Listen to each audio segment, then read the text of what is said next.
फंस चुका है। कहानी यह है कि बांग्लादेश का एक जगह है जिसका नाम है चट्टग्राम। उस एरिया पर अब अराकन आर्मी अपना कंट्रोल देने के लिए आगे बढ़ रहा है, जो कि नंबर में है 40,000 से भी ज़्यादा।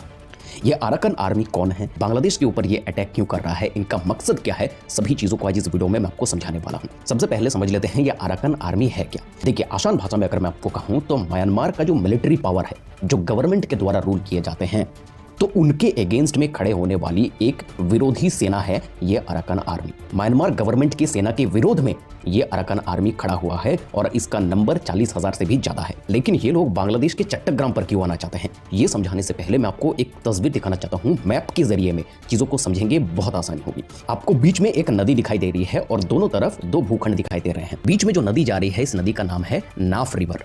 नाफ रिवर के एक तरफ है चट्टग्राम और नदी के उस पार दूसरे तरफ म्यांमार है। और म्यांमार का जो वो पूरा रीजन है, लंबा वाला रीजन है, उस पूरे 271 किलोमीटर के एरिया को ये अराकन आर्मी ने कैप्चर करके रखा हुआ है। अब सिर्फ नाफ नदी पार करने की देरी है। नाफ नदी पार करते ही ये लोग बांग्लादेश के चट्टग्राम में एंटर कर जाएंगे। अब ये लोग बांग्लादेश के ऊपर अटैक क्यों कर रहे हैं, बांग्लादेशियों के साथ में इनका दुश्मनी क्या है, तो देखिए मैं आपको बता दूं, बांग्लादेश में बहुत सारे बुद्धिस्ट कम्युनिटी के लोग रहते हैं और बांग्लादेश का करंट सिचुएशन आप देख रहे हो। बांग्लादेश के चट्टग्राम में बहुत सारे मात्रा में बुद्धिस्ट लोग रहते हैं, जिनके ऊपर बांग्लादेशियों के द्वारा बहुत ज्यादा अत्याचार किया जा रहा है, क्योंकि बुद्धिस्ट वहां पर माइनॉरिटीज में है। अब ये चीज अराकन आर्मी बहुत अच्छी नजर से नहीं देख रही है। उनका ये कहना है कि ये चीज गलत हो रहा है और हम जाएंगे और बुद्धिस्ट लोगों को वहां से बचाएंगे, बांग्लादेशी सरकार के हाथ से बचाएंगे। 271 किलोमीटर का रेंज जो उन्होंने कब्जा किया है, वो म्यांमार आर्मी से लड़के ही किया है। म्यांमार मैं कह रहा हूं, जो पहले बर्मा के नाम से प्रसिद्ध था, तो म्यांमार आर्मी भी खास कुछ कर नहीं पा रहा है। अब बांग्लादेश दोनों तरफ से फंस चुका है। किस तरीके से मैं आपको बताता हूं। देखिए, बांग्लादेश के पास में रिसेंट टाइम पर एक ही सबसे बड़ा चैलेंज है कि किसी भी तरीके से जो अराकन आर्मी है, जो कि 40,000 नंगे हथियार लेकर के नदी के उस पार खड़ा है और आने की तैयारी पर लगा हुआ है, उनसे कैसे मुकाबला करें, यह पहला सबसे बड़ा कंसर्न है बांग्लादेश के लिए। और दूसरी चीज, भारत के साथ में बांग्लादेश अपना जो रिलेशन है वो खुद बिगाड़ चुका है और दूसरी तरफ अराकन आर्मी गला घोटने के लिए तैयार बैठा है। अब सिचुएशन ऐसा बन गया है कि बांग्लादेश पूरी तरह से फंस चुका है, फाइनेंशियली भी और मिलिट्री कंडीशन के तहत भी। और इन बांग्लादेशियों को लगता है कि ये लोग कलकत्ता कब्जा कर लेंगे। अरे गधे के बच्चों, पहले खुद की लुंगी तो संभाल लो, उसके बाद कलकत्ता आना। और नमस्कार दोस्तों, मेरा नाम है विश्वनाथ और आप देख रहे हैं विश्वनाथ रिएक्शन चैनल। तो बांग्लादेशी यूनुस भारत को आग दिखाने वाला, आज की बड़ी खबर। तो भाई, अराकन आर्मी म्यांमार की बांग्लादेश के 270 किमी के अंदर घुस गई और कब्ज़ा कर लिया और बांग्लादेश के पोस्ट पर भी कब्ज़ा कर लिया। तो इधर इंडिया और बांग्लादेश के आपसी रंजिश में उधर म्यांमार ने बांग्लादेश पर कब्जा कर लिया, 270 किलोमीटर पर कब्जा कर लिया। वो अराकन आर्मी है म्यांमार की, तो वो बौद्धिक आर्मी भी बोलते हैं उसको, वो एंटी रोहिंग्या आर्मी है।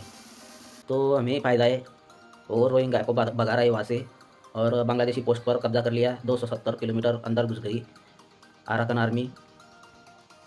तो भाई, ये होना ही था। जब से शेख हसीना थी, उनका रिश्ता भारत से अच्छा था और भारत का रिश्ता भी बांग्लादेश से अच्छा था। उधर म्यांमार से भी अच्छा है भारत का रिश्ता, तो कुछ हो नहीं रहा था।